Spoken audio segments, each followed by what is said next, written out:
Hey guys, it's May 2019. We're in Toronto, Ontario, Canada, and last month's numbers just got released. So the April 2019 average price for a detached home in Toronto is $1.14 million. Now, if you're in the future looking back at this, you're probably thinking, wow, that's cheap. But going through right now, that's not that cheap. Think about it. With $229,000 down, right, that's this over here, and let's go conservatively with 25 years because you can do 30-year amortization and you can probably get 2.95 or even lower. But let's look at 3.25%. Your mortgage payments will be $4,467.30. I know it seems like a lot right now, but I'm telling you, check this math out. Watch, it'll be cheap in the future. Okay, so we all know that when you buy a home, it starts at this point, and over time, it will go up. So we're looking at 25 or 30-year amortization. Let's just look at 25-year. Okay, so it's gonna go up. And we also know that it's not gonna go up linear. It's gonna go up and down, up and down, up and down. And you know what? It doesn't really matter if you don't sell. It really doesn't matter. Just hold. Eventually go up. And at first I thought to myself, like, that's tough because, you know, it's not guaranteed. But what I really realized is that it goes like this. The asset, price of the asset stays the same. It's the value of the money that goes down. The value of the money that just goes down. It's inflation, right? So, hear me out. Average price in Toronto right now, in all of TREB, Toronto Real Estate Board, is $820,148. Okay? And let's draw a little line there.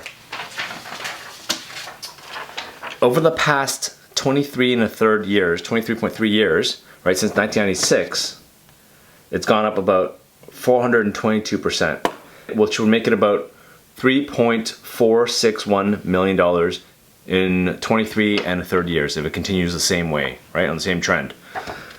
That's kind of like this, because you know what, $1,000 23 years ago would have bought you a lot. $1,000 today doesn't really buy you all that much. Okay, so if we look at it, in 96, the average price was $194,251, okay? That was back then. With 20% down, $38,000 down, you're looking at a mortgage rate of, you're looking at a total mortgage of 122,000 something, right? So back then, rates were 8.05%, $1,200 a month, okay, is what the carrying cost would be. If it was today's rates at 3.25, which money's really cheap right now, 3.25, you're looking at $727, okay? And we're in 2019, so 23 years later, almost 25 years, a 25-year amortization, you'd be actually almost mortgage free. So what I'm trying to say is back then, $1,200 might have seemed like a lot of money, but today is not that much for housing.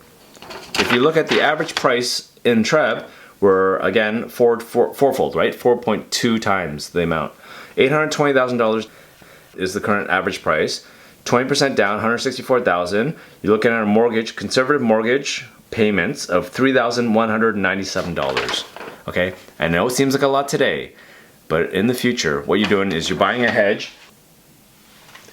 And what you're doing is you're buying a hedge against inflation, because look, you're locking in this price. You're buying it today at this price, right? That doesn't change. You pay interest, sure, whatever.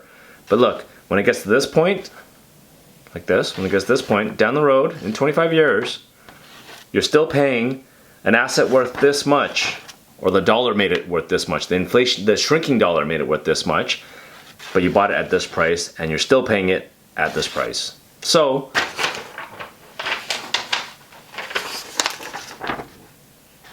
the $3,000 a month is going to cost you, $3,200 a month is going to cost you, might seem like a lot today, but in 25 years, 23.3 years, is not going to be as much. So that's another reason why you should buy and not rent, because you know what, your rent dollars are going to go up. So simple concept, and all you crazy analytical math people out there, you tell me why it's worth it to rent, not buy. I'd like to know, and I'd really like to have a discussion and convince me otherwise. But until then, I'm signing out.